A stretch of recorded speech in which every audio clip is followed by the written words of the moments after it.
ఇస్తాను. నీ ప్రెస్ పంపించిన ప్రెస్ ఇస్తాను.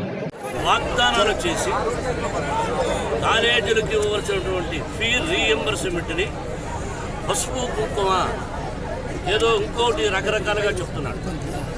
భారతదేశంలో ఆడపడుచులు పసుపు కుంకాలతో 100 సంవత్సరాలు క్షేమంగా ఉండాలని ఆ షిరిడి సాయినాథుని వెంకటేశ్వరుని పరమేశ్వరుని కోరుకు ఇవ్వాలి. ఇవ్వు తప్పులేదు. ఫండ్స్ లేవని మా ఫండ్స్ని పిల్లలకు ఇవ్వాల్సిన డబ్బులు ఫీ రీఎంబర్స్మెంట్ని అటు మళ్ళించావు ఎలక్షన్ల పేరుతో. 4.5 సంవత్సరాలు ఆడపడుచుల మీద ప్రేమ లేదు. ఇప్పుడు వచ్చిందా? వ్యవసాయదారుల మీద ఇప్పుడు వచ్చిందా? ఎంతమంది కడుపులు కొట్టావు చంద్రబాబు? ఎందుకు ఈ పదవి కోసం? పదవి శాశ్వతం కాదు, మనిషే శాశ్వతం కాదు. పుట్టినవాడు చావక తప్పదు, అది టైం. మరణం ఆసన్నమైనచో ఏదీ ఆపదు. నువ్వు చనిపోవాలని కోరుకోను, నువ్వు 100 సంవత్సరాలు క్షేమంగా ఉండాలని కోరుకుంటున్నావు. కానీ నీ తప్పుడు వాగ్దానాలు చేయొద్దంటున్నా, ప్రజలను మోసం చేయొద్దంటున్నా. సరే చేస్తే చేశావు, నీకు నమ్మి ఓటు ఎవరేస్తారో తెలియదు కానీ వేస్తే చేశారు. కానీ ఫీ రీఎంబర్స్మెంట్ పిల్లలకు వాగ్దానం చేసినటువంటిది ఇచ్చేసే.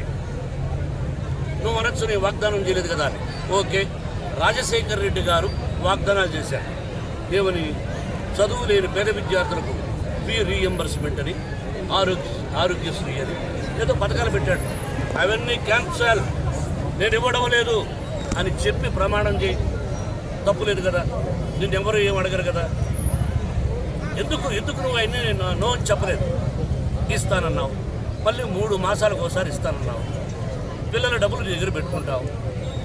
2017-18 ఈబీసీ ఎకనామికల్ పూర్గా ఉన్న వాళ్ళది కూడా 2 కోట్ల రూపాయలు ఇవ్వాలి. ఇప్పుడు 16 కోట్ల రూపాయలు ఇవ్వాలి. ఏదో ఒక మొక్క చెప్తావు, లేట్ చేయాలని ఎన్నెన్నో మార్గాలు వెతుకుతావు. అది నీకు క్షేమం కాదు. ప్రకృతి చూస్తూ ఉంది.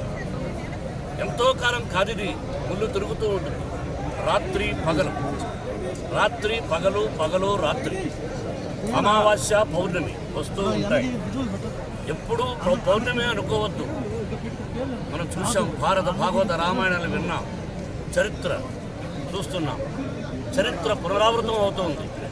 మహానుభావుడు ఎన్టీ రామారావు గారికి తెలుగుదేశం సభ్యత్వమే లేకుండా చేశావు. అది ఈ ప్రజలకు తెలియదు. ఇది వాస్తవం, వాస్తవం, వాస్తవం. నీకంటే ముందు నేను తెలుగుదేశంలో చేరా, అది వాస్తవం.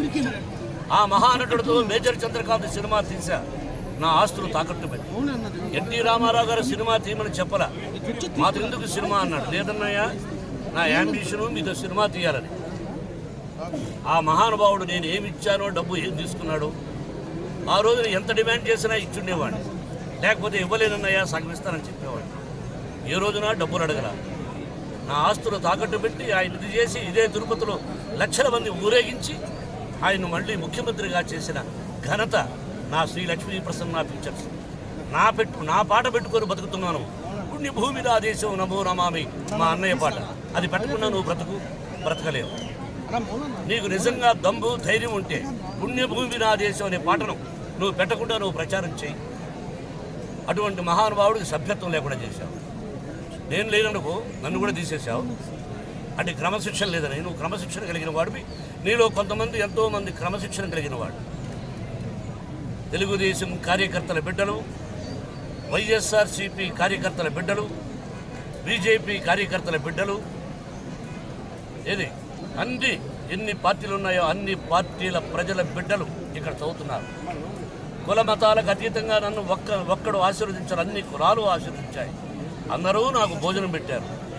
అందుకని కుల మతాలకు అతీతంగా 25% ఫ్రీ ఎడ్యుకేషన్ కూడా ఇస్తున్నాను. ఇది వాస్తవం. 27 సంవత్సరాలైంది మన విద్యాలయాలు పెట్టి, స్కూల్స్, కాలేజెస్. ఇంచి నీకు తెలుసు, ఎవ్రీథింగ్ నీకు తెలుసు. నువ్వు నాకు ఏం మోసం చేశావని చెప్తే అది వేరే లైన్లో అవుతుంది. అది వద్దు.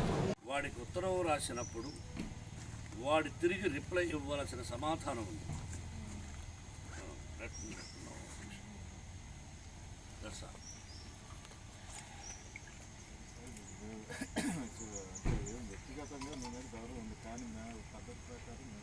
దైవ సాక్షిగా చేయండి. దైవ సాక్షిగా మీ డ్యూటీని చేయండి. ఎందుకంటే ఎన్నిసార్లు చెప్పాలని అసలా ఉంటుంది.